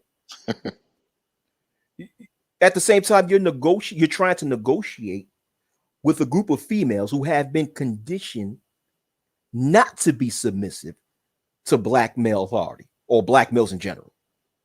They've been conditioned that way for over half a century, that submitting to a man is a source of weakness. Therefore, they won't do it. So it's like you're conditioning. It's like Negro mind. Let's say for example, I don't know if you eat pork. I'm not saying you do. You don't. Okay. Let's say No, you I don't don't. eat pork, right? Okay. Let's say you don't eat pork, right? Mm-hmm. That's like me and you negotiating on how you're going to eat this bacon sandwich. It's like the Negro mind don't eat pork. How are we going to negotiate something like that?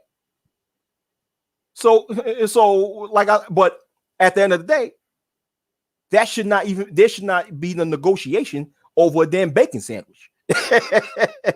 But if I were to do that, that'd be dumb of me to do that to someone like you who probably haven't ate pork in a very long time. Therefore, you are conditioned not to eat that shit. Yeah, absolutely.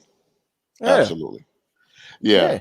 But I just wanted to, come on and say that I was trying. It was crazy trying to get this damn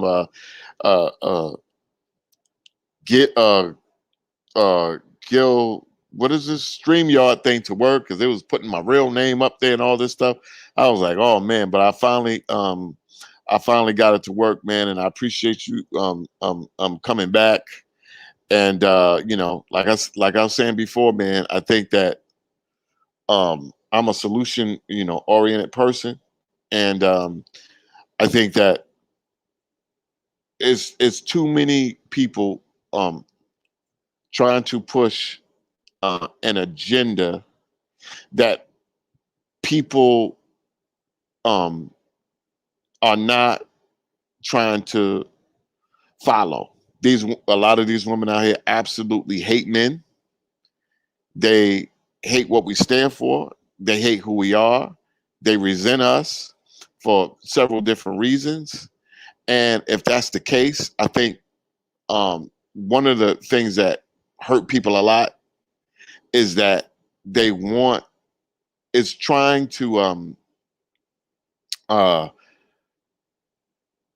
do something to which you have no control over. You know what I'm saying? Right. I think what I'm trying to say is, when a person worrying about things that you have no control over, right? And unfortunately, men don't have control over women in general anymore, right? And a lot of the anger that you're seeing in the manosphere is the fact that they don't, right? And that's just not coming back. However, you can have control of your woman. You can have control and be the leader of your family, right?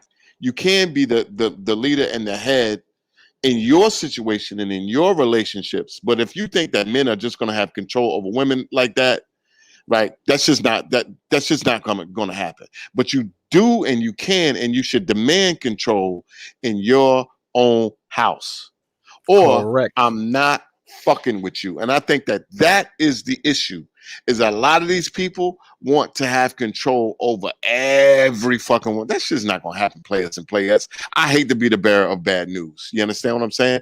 But when you are dealing with somebody, right, and you're saying, hey, I look for you to submit, and they say no, then they got to go. You understand what I'm saying? And that's the problem, is motherfuckers just trying to make a person who hates you, who sees you as a piece of shit, who hates the ground you walk on, and now you coming to them because you got a fucking born with a penis, and you say you're gonna submit to me, and that bitch is, excuse me, I don't know, let me not say that, and that chick is like, hell no.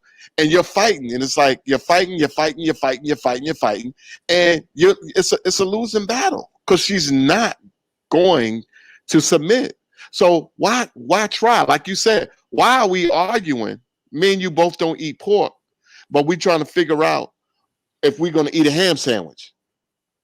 It's not going to happen. It's silly. Find someone who's down. Find someone who wants to submit.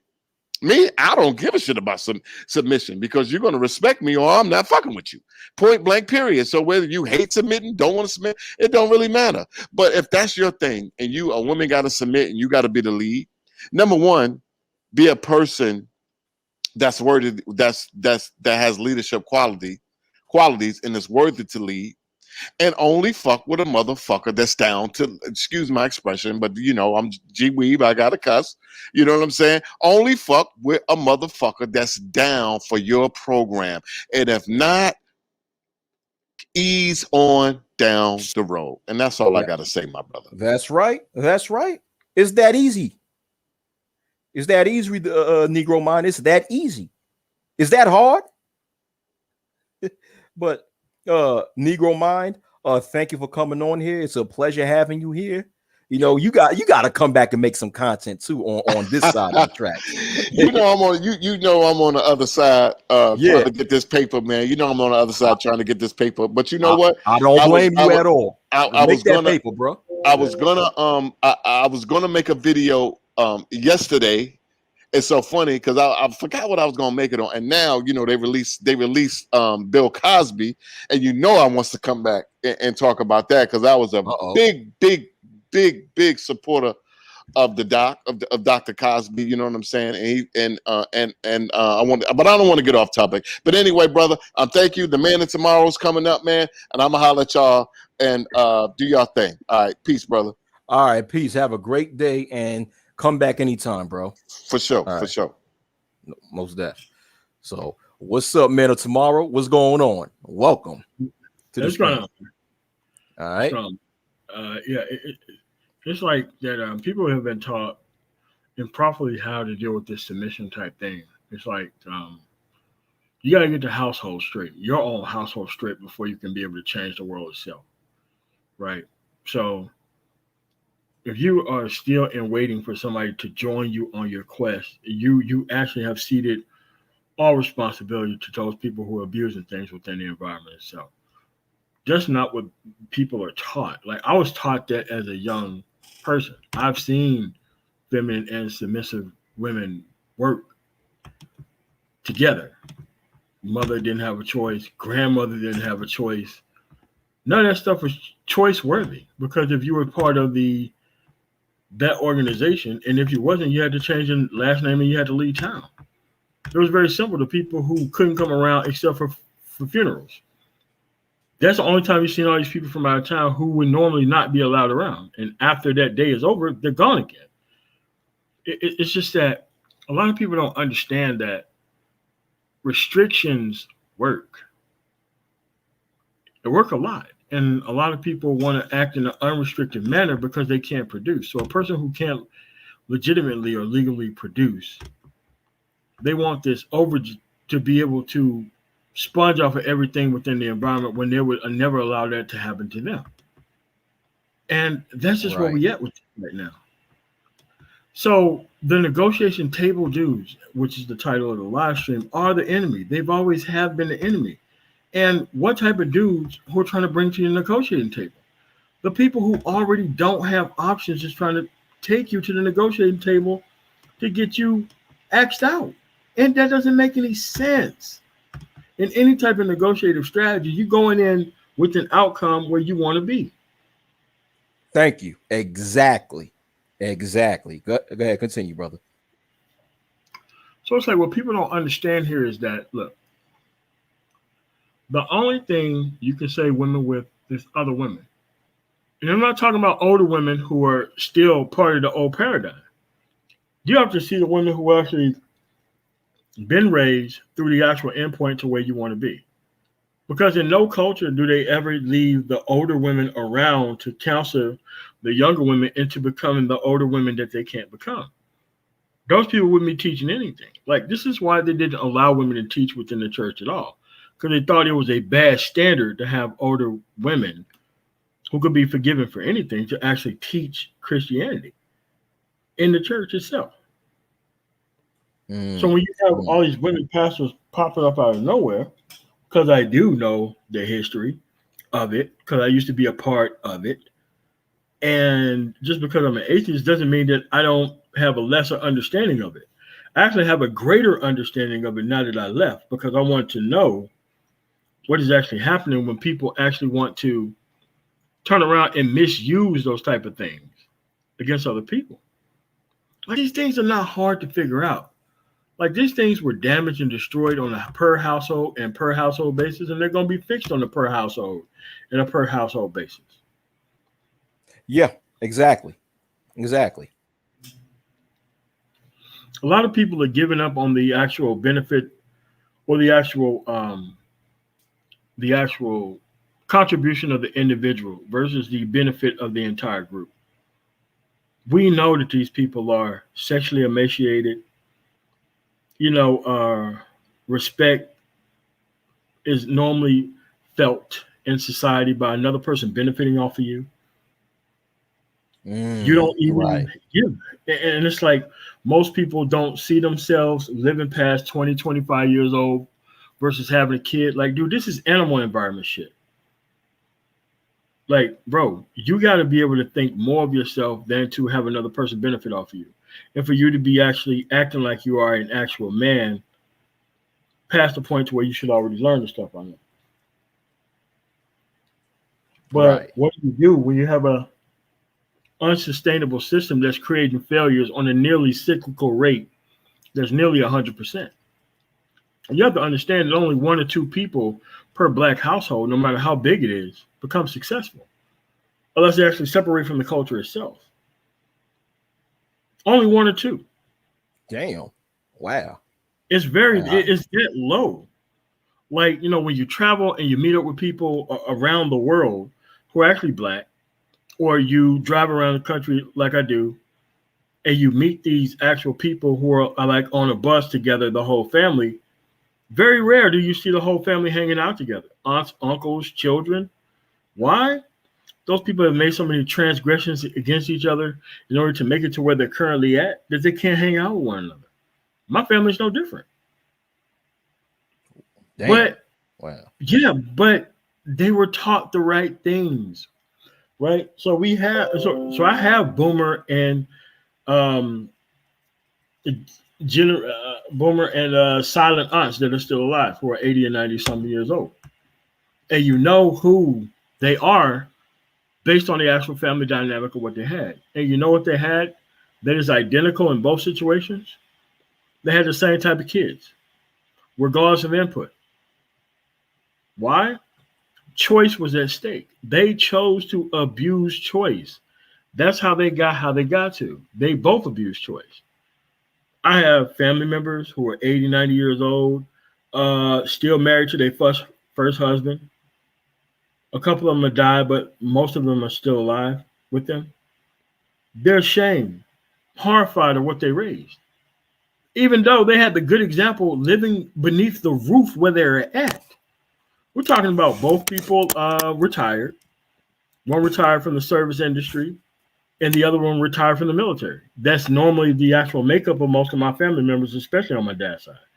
Now, like my mom's side, they were more industrial because they stayed in the South and they actually made deals and they actually knew how to do business in the South. That's how come my mother's side of the family is still down in the deep South, like my sister George's side of the family, like way down there that I don't want to get to know. But yeah, but that's what it is. It's like there are two sides of survival here. There is survival through the new system, through technology and maximizing the new associations. And then there's maintaining your actual standard of living through maximizing the old associations, through the old ways. But see, you're not taught how to deal with this stuff because most of the people who are on top right now are trying to keep their position and they don't hand that stuff down. Period. We don't hand information down well because we're trying to be the biggest, baddest person all the way up into the grave. And that doesn't work if you're trying to create an intact culture that actually works. Right. Correct. Right. But MOT earlier you stated something about, you said how it's good to have restrictions. Yeah. And because we now live in a society where where people are just living unrestricted. That's why you see this type of dysfunction. I'm just, paraphrasing what you're saying, which is very true, because restrictions bring about order in a society. You always need restrictions because it brings order and it brings structure to a society, and societies don't thrive without a structure and without order. So there must be restrictions. I agree with that. So go ahead. And it's like, as much as I talk about how I'm an atheist, my atheism is actually based in fundamentalist Christianity. Oh wow, okay. You like your morality, where your morality lies, where your okay. Correct. Because I don't mind destroying enemies and the evil. They need to be out of here. They need to be told what's up. They need to be told that they don't exhibit a standard, regardless of how it ended the outcome. And it's like, most people don't understand that their standard is to be respected. That's how my grandfather got to be who he was as a person. It's because of the standard that he exhibited and had to exhibit, and the discipline he had to exhibit under those types of environment when he couldn't get a bank loan, when he did have to build the entire city on one leg and a house on one leg, coming from the war, Wow. building all this stuff for these people, and still was never appreciated throughout his entire life. He never lived to see most of his, what I'm saying, like, not the boomer aunts and uncles, but the actual, no. The silent aunts and uncles, they were fine. But the boomer ones, they wasn't fine at all. They are no better off than the Gen X, late Gen X, and early Gen X people who practice that game and all that stupid shit. They're no better off than those people, and they live just like it. And it's like, the standard was there. They was raised under the standard. They seen better shit. They chose to do something else. And this is why choice matters a lot. Yes. And when you do not choose to uphold a standard, you should be held responsible by not being rescued at the end of the day. But this is why the new level of black male productivity is selling the hope that everybody can get off the actual station. The only thing they got to do is find somebody weaker and dumber than they are that's going to take on the entire world and actually be smart enough to like bow down to their needs. So where do you create this powerful generation or organization if everybody is looking for weaker people to consume? Where does it start? Everybody want fried green tomatoes. When do you raise red-blooded tomatoes? Right. If you cook and chop up fried green tomatoes, which is a delicacy in the South, pretty much nowhere else in the country. I've never seen it on any type of menu. But if you're trying to turn everything in the environment into fried green tomatoes,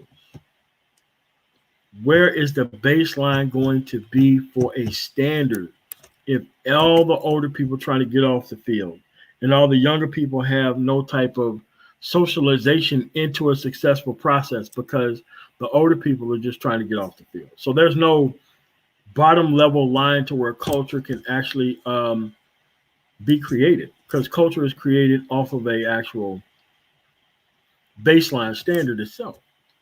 So most people who went from one place to another left very dangerous and incredibly stupid circumstances to come to a place to where they have to just minimally participate and follow a specific plan, no matter how good they were, and they get a specific result.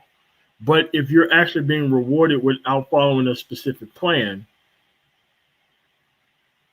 you can only be sustainable in that type of environment for a certain period of time. And that's kind of where we're at right now, where you have this kind of catalog and backup of stagnation of black male thought, to where you have 60-year-olds who think like 20-year-olds. Everybody's trying to get the baddest bitch and all this kind of other shit. And when we know the women haven't even been cultured to actually appreciate the men within the environment because they have so many options. So the negotiation table niggas, as your actual live stream is, has always been the enemy of progress going forward. Because the negotiation table people made excuses for the women and upheld a standard that's not even good for men, period. Yeah. And it was never about men benefiting.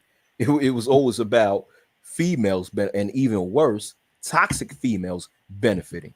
So if you got grown ass adult males that's trying to set up a negotiation table where the only people who benefit is these toxic females, then automatically these negotiation table niggas are the enemy of black males. And the viewing audience need to understand this. They need to understand this. Like Jesus didn't wait until the end of the actual quote unquote live stream to start overturning the table. He overturned that shit when the height of the people was in the goddamn building. He didn't wait. He let the motherfucker know this shit was wrong when most of the people could actually fucking think about why this shit was wrong. Right. Right. They didn't wait. They didn't make deals behind the table. They didn't make negotiations. Nothing. That motherfucker went in there and turned that shit over while all the motherfucker was in there in session. Right. Right. Very famous. And even beat their ass. Yeah. Man. But yeah, you do not work side by side with these negotiation table niggas. They are a poison to black male progress. They are.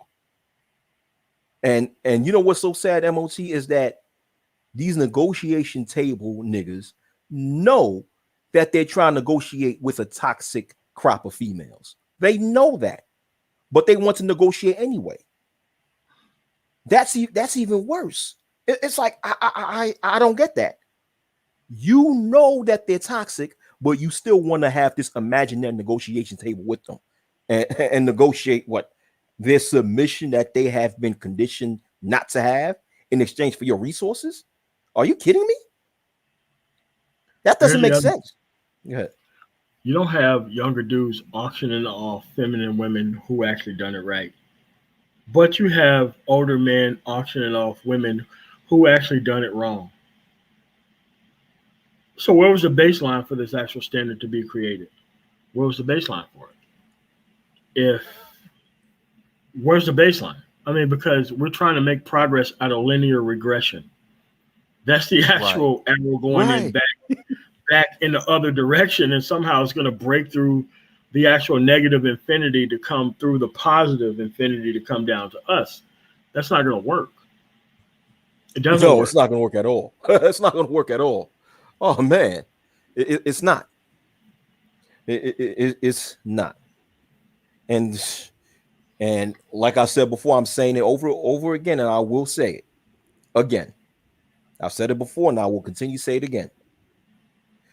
The viewing audience must understand this.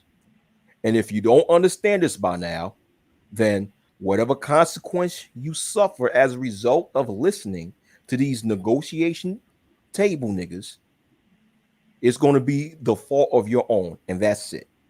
Because you have a choice. You have a choice to follow progress or this imaginary negotiation table. And if you want to choose the latter, then what results you gain from that, which will be nothing but negative results, the fault will be yours and yours only. Yeah, but Wacky, these people have been time tossed from society. The only way they can appeal is in front of people who don't understand the process itself. That's why you got so many people coagulating at the bottom. They're trying to create a stopper where we don't need a stopper at the bottom. We don't need a stopper at the bottom defending the bottom. We need more people that we need more standard bearers leading the light out of the tunnel. We don't need more people understanding the point that they're at the bottom of. They know that. They live that. They've been through that. And you're not going to be able to pair inexperienced men with overly sexualized women and expect a good result, because people have been feeding off of those women before they got that way. And that is most likely from the actual older individuals themselves. And they gave themselves up because they thought they was going to have a better society in life. Shocker and surprise that it didn't happen. So now you got to live in the real world, which they can't live in. So now they're forever looking for people to make excuses for their actual failures. And this is where we're actually at. right now. So now people are claiming to be pro-black or community-minded or giving a shit about what the community thinks after the damage is done. It's almost Right. like that actual pancake building in South Florida, where everybody want to worry about building code violations after the building had already collapsed. Right. Right. Sorry to laugh at that, but Yeah, that's absolutely correct. Right. Right. there was And there was reviews, there was phone calls, there was reports made to management, there was all this type of stuff. And we're talking about a first world country that has regulations, quote unquote, in place. We're not talking about a third world country, but schools do actually collapse there too on some bullshit. But yeah. we're talking about the likelihood of not exhibiting the baseline standard, which is actually the problem itself. And it's hard to get through to people that you are never going to be better than something that you don't research better or experience in person. If you stay within that same environment, you will become that environment. You will become the greatest asset of keeping things the same. You don't have to be evil to be socialized into evil itself. You don't have to be evil or wrong or even bad. But if you only experience one singular thing in society and nothing else outside of that, you could be the next standard bearer of evil and not even know it. Wow. Wow. That's absolutely true. Absolutely true. But well, with that MOT, I'm gonna have to end this live stream because I gotta go. But MOT, uh, you have any final thoughts? End of the day, man, we can't have Jews from Mass Spirit 2.0 acting like they don't understand the actual contributions of 1.0. That's what you had last night on Art's panel. I didn't play that specific part because it would have made people a hell of a lot more upset than what I did play. But Old Boy was trying to make it look like he didn't understand the contributions of Manosphere 1.0 and claimed to be Manosphere 2.0. It's like you gotta understand that you can't keep lying about this standard in front of people. This whole cult of personality bullshit don't work. You gotta be able to show some type of results of where you're actually headed. You have to. Yep. Otherwise, we're just all gonna remain lost itself. So thanks for having me on, man. All right. Thank you for coming on. You once again, MOT, like always, you've given some very wise words, man. Great. It's great to have you here and come back anytime. Great. All right, cool, Good man. Thanks talk. so much for having me on. Bless you. Uh, All right. all right. Most definitely. All right. So what else can I say? What else can I say? MOT hit it in the nail.